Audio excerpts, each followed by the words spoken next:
Ini target kita di sana 2.500 misalnya, ini contoh ya. Sehingga nanti bisa bertahan berhari-hari. Nah, berapa hari kita bisa dapatkan? Perhatikan, ini 1 hari kita tidak dapat, 2 hari kita tidak dapat. Sorry ya, ini bukan 1 hari 2 hari ya. Karena ini pakai time frame yang besar, berarti ini 1 bulan. Satu bulan kita tidak dapat, 2 bulan kita tidak dapat, 3 bulan tidak dapat, 4 bulan. Jadi bulan ke berapa ini yang November? Ini baru kesentuh. Sebelum ini kesentuh, ini kena floating. Namanya kena floating. Ini sell tadi ya. Oh enggak deh. Enggak kena floating ya, tapi belum masuk dengan take profitnya. Jadi yang kita ambil adalah tren saat itu, kemudian menggunakan teknikal yang kita sudah sampaikan dengan membaca candlestick. Nanti kita ajari lagi. Atau misalkan kita cari lagi ya, saya cari lagi yang, nah kondisi seperti ini, sama kondisi puncak begini ya, ini naik. Kita lihat ini naik misalnya, kemudian ketika sudah di puncak dia mulai turun, sudah mulai turun. Ada 2 yang ketiga kita masuk di sana, sama. Yang ketiga kita masuk di sana. Ya, targetnya tergantung kita mau berapa ribu, mau berapa hari, berapa bulan. Kalau target harian, ya mungkin kalau sehari 500 misalkan. Kalau sehari 500 misalkan kita butuh berapa pip target kita, tentukan dulu. Ya, karena nanti begitu puncak begini sudah mulai muncul, dia pasti akan turun, walaupun pada akhirnya naik lagi. Ya, di situ fungsinya jangka panjang. Kemudian kita perkecil lagi. Nah, walaupun tadi naik, pasti akan ada turunnya. Termasuk ketika turun. Ya, ketika turun begini. Ketika turun, di sini ada misalnya support. Di sini support misalkan, ada support. Sama, menghitungnya sama. Ya, taruhlah di sini kita pasang buy. Ya, tentu dengan nanti pertimbangkan candlestick price action. Kita akan nanti sampaikan. Yang pasti ketika kita entry buy, karena ini berada di support, sudah mulai ada naik, kita buy di sana, target ya misalkan 1 minggu atau berapa pip ya, nanti kita tentukan, baru di sana stop atau take profitnya. Karena market tidak ada yang selalu datar, tidak ada yang selalu naik, selalu ada naik turun. Ini ada kita menggunakan trading jangka panjang, tetapi lama kalau jangka panjang ini. Artinya uang yang kita gunakan, yang kita putarkan adalah uang santai, bukan uang untuk dagang, bukan uang untuk bisnis. Uang santai, uang diem. Kemudian tiap hari kita tidak bisa dapat profit karena kita juga trading jangka panjang. Berbeda ketika kita menggunakan trading jangka pendek. Nah, maka 1 hari bisa dapat profit, 1 hari profit. Tetapi 1 hari harus clear. 1 hari harus clear, jangan dibotok, jangan dipepes, jangan berhari-hari. Ini sudah tahu kita menggunakan trading jangka pendek, tetapi dibiarkan berhari-hari. Maka yang terjadi menunggu saja nanti, menunggu waktu untuk kolaps. Ya, kalau kita beruntung ya bisa kembali. Ya, diingat modal yang kita punyai, kemudian ketahanan yang kita gunakan. Ini yang harus kita perhatikan di sana. Oke, jadi kita fokus di trading jangka pendek. 1 hari selesai, 1 hari close profit, 1 hari profit. Caranya bagaimana? Kita mulai dengan memahami yang pertama. Yang harus kita pahami ketika kita pengen teknik trading jangka pendek adalah price action. Ya, gampangnya ini candlestick. Candle itu lilin, ya, candlestick ini ya karena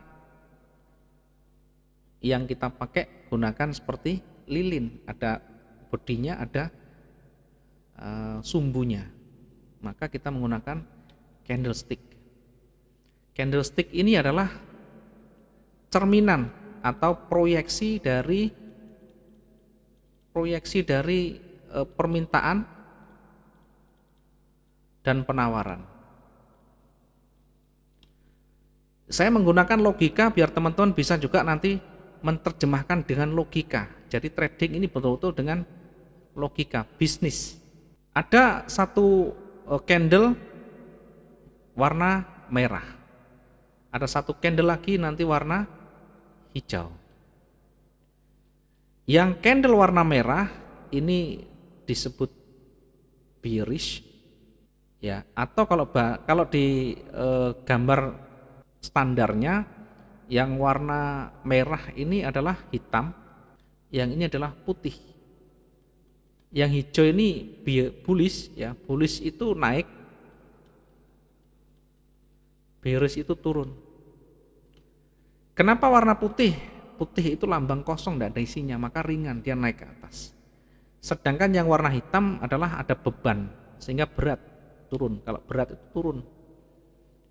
Itu kalau dengan standar. Kalau kita selalu menggunakan highlight atau warna yang nyala, biar nanti mata kita langsung ketemu. Oh, ini potensi naik, oh ini potensi turun. Ya, kita harus memahami yang nanti kalau belajar banyak di candlestick, maka harus memahami di mana titik pembukaan, ya. Kalau kita tidak memahami titik buka, titik tutup, susah nanti. Jadi kalau saya ibaratkan begini, ya, ini tadi di price action, ya, price action. Kalau saya ibaratkan di trading itu seperti halnya adalah dagang, ya. Saya sering menganalogikan dengan pedagang yang konvensional. Misalnya katakanlah mangga. Seorang yang jualan mangga itu dilihat kondisinya musim atau tidak. Kalau tidak musim, artinya untuk mendapatkan mangga ini susah. Maka yang jual ini sedikit. Mangga susah karena tidak musim, maka yang jual sedikit. Ketika yang jualan sedikit, ya, maka harga di sana akan naik. Jadi kalau saya gambarkan begini, ini misalkan begini, saya kasih warna yang hijau. Oke. Pertama di sini mangga ini dibuka dengan harga 18.000 per kilogram. 18.000 per kilogram. Karena yang jualan tidak terlalu banyak, maka pergerakannya pun lambat. Yang jualan tidak terlalu banyak. Ketika yang berjualan sedikit atau yang menawarkan sedikit, maka seorang penjual ini pasti akan menaikkan harga. Ya, logikanya begitu. Jadi mangganya tidak tidak musim, ya. Maka harga 18.000 ini kok ternyata masih ada yang beli lagi. Naik, berarti kalau ada yang beli naik, maka dia akan naikkan harga. Jadi 19.000. Ini artinya naik begini. Permintaan yang naik, bukan penawarannya yang naik. Artinya yang menjual tidak banyak, yang membeli banyak. Ketika naik lagi, masih banyak orang yang mencari. Mungkin musim hamil, mungkin, ya, banyak orang mencari mangga untuk rujaan dan sebagainya. Ternyata masih banyak orang yang membeli. Maka si penjual ini akan menaikkan lagi jadi 20.000. Harga 20.000 karena masih banyak orang yang beli, dicari sana sini tidak ada yang jualan mangga, maka berapapun dibayar. Ketika dia si penjual ini belanjanya juga susah, mencari mangga juga susah, tentu biaya operasional juga bertambah. Harganya akan tetap naik lagi. Dari yang punya atau dari mungkin petaninya juga sudah naik, ya. Kemudian ini juga jualnya juga naik, dinaikkan lagi. Artinya pergerakan ini yang diwakili oleh warna hijau. Ya, warna hijau ini mewakili dari buyer. Ya. Jadi yang pertama yang ingin saya sampaikan, Yang pertama ini adalah harga pembukaan, 18.000 ini adalah pembukaan atau open. Ya, karena banyak di antara kita tidak paham titik buka, titik tutupnya. Ini adalah open atau pembukaan, harga pembukaan. Kemudian ternyata ketika harga mencapai 22.000 sudah tidak ada orang yang beli lagi. Maka pasarnya ditutup dulu. Besok ditutup dengan harga 22.000. Ini namanya close atau tutup ya. Tutupnya di sana. Kalau misalkan ternyata ada penawaran lagi sampai ditawarkan 24.000 tidak ada yang beli, maka turunkan lagi jadi 22.000 terakhir ini. Termasuk yang tadi misalkan turun harganya pertama 18.000, kemudian tidak ada yang beli, diturunkan jadi 16.000. 16.000 ada yang beli, dinaikkan lagi, naik lagi. Begitu nanti ada yang membeli lagi terus naik begitu. Ini adalah pasar. Sama halnya dengan market nanti di trading begini. Jadi mindset dan konsepnya harus paham dulu. Sehingga ketika closing atau tutupnya di atas pembukaan, maka ini yang dominan adalah buyer. Yang dominan adalah buyer. Artinya apa? Artinya buyer dominan di sana, mendominasi di sana. Menjadi penentu dan pemegang harga di sana. Baik, kita lanjutkan dengan yang seller sekarang. Ya, saya kasih contoh gambaran lagi. Pertama dibuka dengan harga misalnya 20.000. Ini saya gambarkan misalnya yang sekarang lagi banyak ini adalah misalnya jeruk. Begitu buka pertama mungkin masih mahal karena belum panen raya. Harga saya buka dengan 20.000 per kilogram. Ketika dibuka dengan harga 20.000, ternyata masih banyak orang membeli. Jadi ini naik. Ketika ada banyak orang membeli, maka dinaikkan harga. Kemudian ternyata ketika di harga 25.000 tidak ada orang yang membeli. Ya, sekarang logikanya begini. Kita jual dibuka dengan harga 20.000, ada yang beli, maka kita naikkan. Ternyata masih ada yang beli lagi, naikkan lagi. Begitu harga sudah mulai tinggi 25.000 misalnya, tidak ada yang beli. Maka pedagang itu mencari jalan, mencari cara bagaimana supaya dagangan kita laku. Maka yang dilakukan adalah menurunkan harga dari 25 menjadi 20 lagi, dari 20 turunkan lagi, tidak ada yang beli lagi, turunkan lagi, ya turunkan lagi menjadi 18.000. Kemudian tidak ada yang beli lagi, turunkan lagi. Artinya semakin banyak penawaran, harga akan semakin anjlok. Logikanya ketika jeruk sudah mulai panen, ketika sudah harga mulai naik, jeruk sudah panen, yang menjual dengan harga 25.000 ini dilihat yang beli banyak apa enggak. Kalau banyak yang beli harga 25.000, maka akan ada sentimen market namanya. Akan ada penjual. Ya, penjual menurunkan harga 24.000. Otomatis pembeli dia akan lari ke lebih murah. Sehingga harga itu dari mungkin tinggi kemudian turun lagi. Dari 25 menjadi 24.000. Kemudian ada lagi yang jualan lagi. Ada yang jualan lagi, ternyata dia ada yang jual harga 20.000. Ini market, jadi market itu selalu diikuti. Ketika ini sudah anjlok menjadi 16.000, yang terjadi yang menjual harga 25.000 apa? Tidak laku. Karena semua mencari yang murah. Inilah yang menggerakkan market, inilah yang mempengaruhi naik turunnya harga. Jadi bukan dari bandar.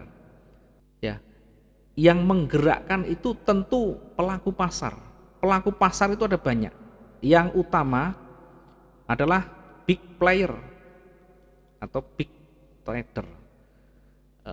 Yang pertama market besar. Big market ya ini. Big market ini dikuasai oleh banknya Amerika, Bank of America, kemudian Bank of Jerman, banknya Jerman ya. Kemudian ada banknya Inggris, banknya Jepang, kemudian ada HSBC, kemudian ada City Corporation. Ini adalah penentu harga di sana.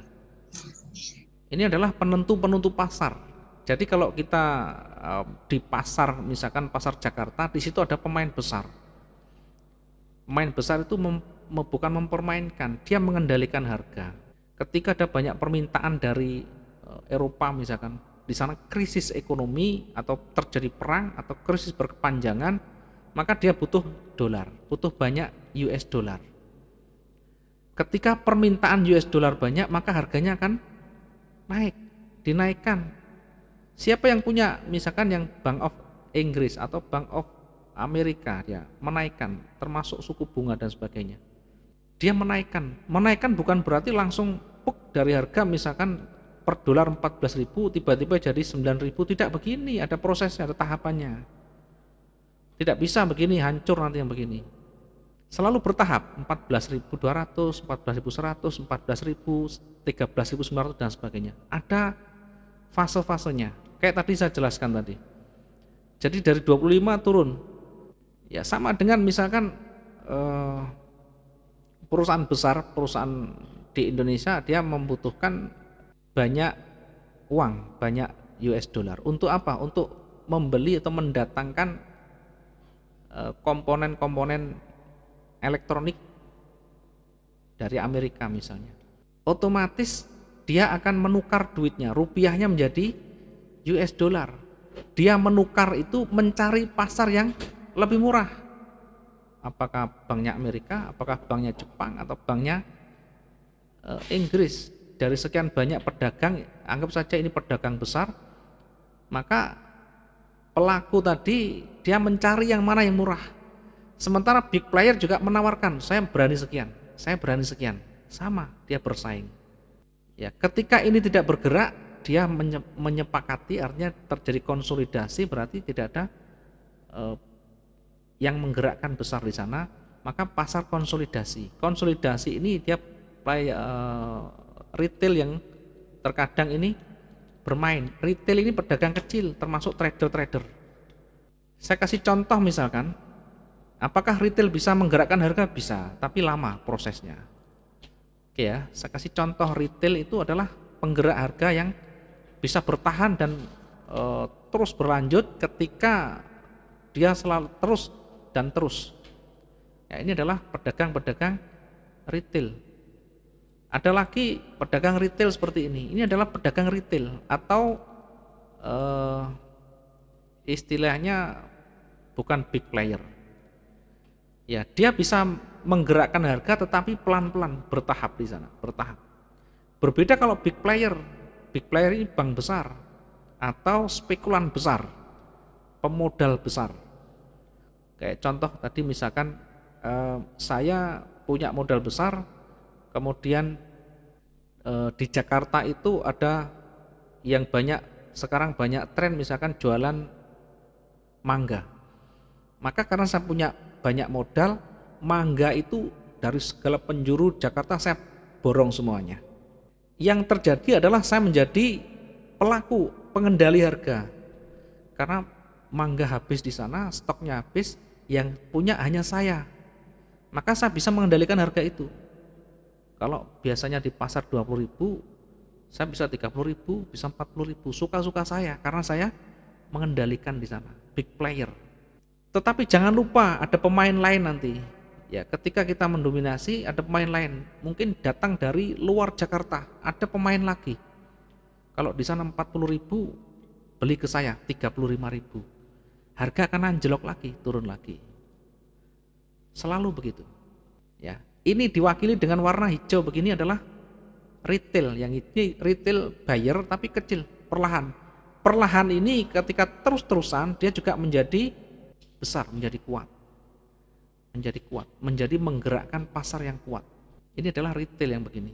Kalau big player langsung begitu bergerak begini langsung menghabisi retail semuanya dihabisi. Bahkan hanya satu kali candle perjalanan harga satu hari itu bisa habis. Ini adalah konsep trading.